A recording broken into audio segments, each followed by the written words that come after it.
kardeşimiz diyor ki hocam ülkeler ılımlı İslam'a dönüyoruz diyorlar. Bununla neyi kastediyorlar? Ilımlı İslam'a dönüyoruz derken önce bir gerçekliğin altını çizelim kardeşlerim. İslam'ın radikali ılımlısı olmaz. İslam'ın demokratı saltanatçısı olmaz. İslam'ın sosyalisti kapitalisti olmaz. İslam İslam'dır. İslam Allah'ın dinidir. İslam Allah'ın boyasıdır. Ve Allah onunla herkesi boyar, bütün alemleri, bütün varlıkları boyar. Allah kendisine kayıtsız, şartsız teslim olunmasını ister. Siz ılımlı İslam dediğiniz zaman doğal olarak onun karşısına bir de ılımlı olmayan, radikal olan bir İslam, fundamentalist olan bir İslam koyuyorsunuz. Oysa Allah'ın böyle bir dini yoktur. İnne dîne indallâhil İslam. Önünde ve ardında hiçbir takı, ek olmaksızın Allah katında geçerli olan din İslam'dır. Bunu niye söylüyorum? Bunu şunun için söylüyorum. Bir insan İslam'ın önüne veya sonuna bir ek yapıyorsa, işte cihadi İslam, selefi İslam, demokrat İslam, sosyalist İslam, o adam zaten Müslim değil demektir. Yani İslam'dan hiçbir şey anlamamış demektir. Allah'ın indirmiş olduğu dinden razı değil demektir. O kendisi yeni bir din uyduracak. O dini de Allah'ın diniyle karıştırıp, hakla batılı birbirine karıştırıp ortaya yeni bir şey sunacak demektir. Bunu genel olarak bilelim. Yani İslam İslam'dır. Ülkeler ılımlı İslam'a dönüyoruz dedikleri zaman neyi kastediyorlar? Şimdi biliyorsunuz kardeşlerim, geçen derste de kısmen değindim. Şu anda dünyada en ayartıcı ve en sahte din hangisidir derseniz özgürlük dinidir. Yani herkesin ağzında bir özgürlüktür. Herkesin ağzında bir özgürlük lafıdır, almış başını gidiyor. İşte özgür olacağız, özgür düşüneceğiz, özgür yaşayacağız, özgür şöyle edeceğiz, özgür böyle edeceğiz falan. Geçen derste de anlattım ki zannedersiniz hepimiz o kadar özgürüz ki. Aslında özgürlükten kastettikleri hayvan gibi yaşayacağız. Dilediğimiz yerde dilediğimiz gibi çiftleşeceğiz. İstediğimiz kişiyle istediğimiz yerde ilişkiye gireceğiz. Yani hiçbir sınır olmayacak. İstediğimiz maddeyi kullanacağız, istediğimizi içeceğiz, istediğimiz kafayı yapacağız. Özgürlükten kastettikleri budur. Yoksa siz, mesela geçen derste de örnek verdim ya, nereye özgür oluyorsunuz ya? Nereye özgür oluyorsunuz? Evinizin kaç metrekare olacağına bile devlet karar veriyor. Doğduğunuz zaman sizin yaşıyor olduğunuzu belgelemeniz için devletin size bir belge vermesi lazım. Ne özgürlüğü ya? Hayattasın, nefes alıyorsun, veriyorsun. Adam hayır diyor, ben senin yaşadığını kabul etmem. Ne olacak? Gideceksin bana devlet senin doğduğuna, yaşadığına, falanca öldüm diyelim. Nefes almıyorum, toprağın altındayım, bedenim çürümeye başlamış.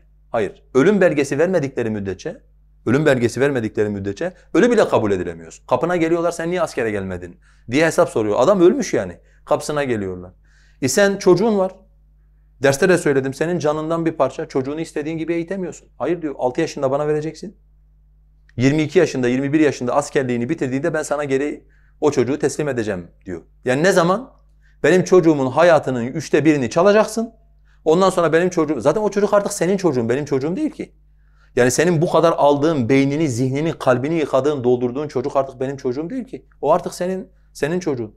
Nerede yürüyeceğimize, nasıl araba kullanacağımıza, her şeye dair bir müdahale var. Fakat özgürlük lafının böyle insanoğluna çok cazibeli gelen bir laf olduğu için yeryüzündeki bütün diktatörler, yeryüzündeki bütün insanları kendilerine kul etmek isteyen insanlar özgürlüktür, almış başını gidiyor.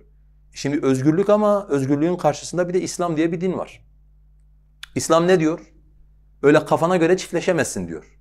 Nikah kıyacaksın diyor. Yani nikah kıyacaksın, bu nikahı ilan edeceksin, meşrulaştıracaksın, meşru yoldan bir kadınla beraber olabilirsin diyor. İslam ne diyor? İstediğin maddeyi kullanamazsın. Öyle kafa yapayım, uçayım, böyle bir şey yok. İstediğin maddeyi kullanamazsın. Aklı örten her şey haramdır diyor İslam. Ben kumar oynamayı çok seviyorum, böyle adrenalini var. Beni müthiş cezbediyor kumar oynamak. Hayır diyor İslam. Sen şey yapamazsın, kumar oynayamazsın. Ben güçlü bir adamım, işte elimin altında ordular var veya mafya babasıyım veya büyük bir iş adamıyım. Canım sıkıldı, birini vurmak istiyorum. Hayır diyor İslam. Allah'ın haram kıldığı bir nefsi öldüremezsin. Benim imkanlarım var. Biraz da siyasette böyle tanıdıklarımız var, iş yürütebiliyoruz. Falanca yerde altın madeni bulundu, ben o altın madenine konayım. O altın madeni benim ailemin malı olsun, o petrol benim ailemin malı olsun, onu işleteyim. Hayır diyor İslam. Yer altında bütün insanlığı ilgilendiren su, ateş, ot ve madenler bütün insanlığın ortak malıdır. Geliri de bütün insanlık için kullanılacak. Bir aile veya bir şirket bunu kullanamaz diyor. Şimdi İslam farkındaysanız sürekli bir sınır getiriyor. İnsanın hevasına, arzusuna, sömürme isteğine bir sınır getiriyor. Şimdi ne yapacağız? Bu İslam'la başımız hoş değil, bu şeriatla başımız hoş değil. Bu defa diyoruz ki ya biz bu İslam'ı değil de böyle biraz daha ılımlı bir İslam istiyoruz. Ne demek biraz daha ılımlı bir İslam? İçerisinde tekfir yok. Yani isteyen istediğini yapabilir. Herkes kendi işine baksın. Kimseyi ötekileştirmeyelim, kimseye kafir demeyelim, kimseye fasık demeyelim. Yok. İçinde cihat yok. Yani mücadele, kavga, savaş içinde yok. Yani millet gelsin bizim yanağımıza bir tane vursun, biz öbürünü çevirelim. Veya millet gelsin bizim topraklarımızı işgal etsin, biz diyelim ki ne yapalım? Allah'ın kaderi. Demek ki Allah böyle diledi. İşte Mevlana öyle diyor da işte Moğollar geldiler, topraklarımızı işgal ettiler. Ne yapalım yani? Bu Allah'ın kaderi, Allah'ın takdiri. Moğollar kendi isteğiyle mi geldiler buraları işgal ettiler? Yok, Allah diledi geldiler, buraları işgal ettiler. Batılılar ondan Mevlana'yı bu kadar seviyorlar. Yoksa kaşına, gözüne, sakalına, neyine falan hayran değiller adamlar. Yaymış olduğu düşünce adamların işine geldiği için adamlar onu seviyorlar, istiyorlar. Şimdi sen dilediğin gibi yaşayacaksın ki de birileri senin ihtiyaçlarını üretsin, sana bunları satsın. Ama İslam öyle değil diyor.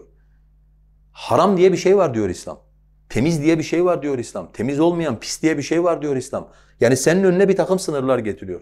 Bu İslam'la başı hoş olmayan insanlar sınırları silinmiş, helal haram anlayışı olmayan, iman küfür anlayışı olmayan, dost düşman anlayışı olmayan, böyle soft, her türlü gideri olan, herkese eyvallah eden, herkese olur veren bir din istiyorlar.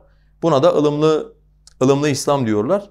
Bu da zaten yani ülkeler bunu söylemiyor. Bu dünyayı yöneten, egemen olan, yani Kur'an-ı Kerim'in ifadesiyle müstekbir tağutların zaten şu anda kendini İslam'a nispet eden ülkelere dayattığı bir şeydir bu. Yani Muhammed İbni Selman çıkıp da biz işte bundan sonra önümüzdeki 30 yılı heba etmeyeceğiz. Yani şeyi kastediyor, radikal düşüncelerle önümüzdeki 30 yılı heba etmeyeceğiz. İşte ılımlı bir İslam isteyeceğiz. Sizce bu Muhammed İbni Selman'ın düşüncesi midir? Ya Suudi tağut bunu söylediği zaman onun bir düşüncesi olabilir mi veya? Yani her şeyiyle bütün iplerini başkalarının eline vermiş, bir tane toplu iğne bile üretmekten aciz olan, sadece Allah'ın yer altında yaratmış olduğu petrolü satıp bunun zenginliğiyle işte yaşayan insanların bir düşüncesinin olması mümkün müdür? Onların okullarında okuyan, onların yanında lisansını onların yanında yapan, yüksek lisansını onların yanında yapan, eğlence kültürünü onlardan alan, yeme içme kültürünü onlardan alan insanların bir düşüncesinin olması mümkün müdür? Mümkün değildir. Batı, İslami bir uyanış var. Yani son 100 yılda özellikle Osmanlı'nın yıkılışından bu yana bir uyanış var İslam ümmetinde.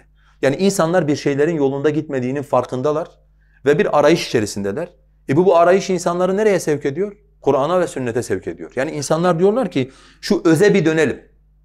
Kitaba ve peygamberlerin davetine, sünnetine bir dönelim. Neyi kaçırdık da biz bu hale düştük? Yani neden asırlarca izzetli bir ümmettik de neden sonra biz bu hale düştük? Bunun bir nedeni olmalı. İşte kafirler bunu görünce bir arayış var. Bu arayış da öze yönelik, yani Kur'an'a ve sünnete yönelik dinin karşısına bir din koyuyorlar. Siz ararken gerçekle, doğru olanla buluşmayın, dostunuzu, düşmanınızı tanımayın, kimin yanında, kimin karşısında olacağınızı anlamayın diye insanların karşısına hiçbir sınırı olmayan ılımlı bir din koymaya çalışıyorlar. Ama dediğim gibi bunlar önüne arkasına İslam yazmakla hiçbir şey İslam olmaz.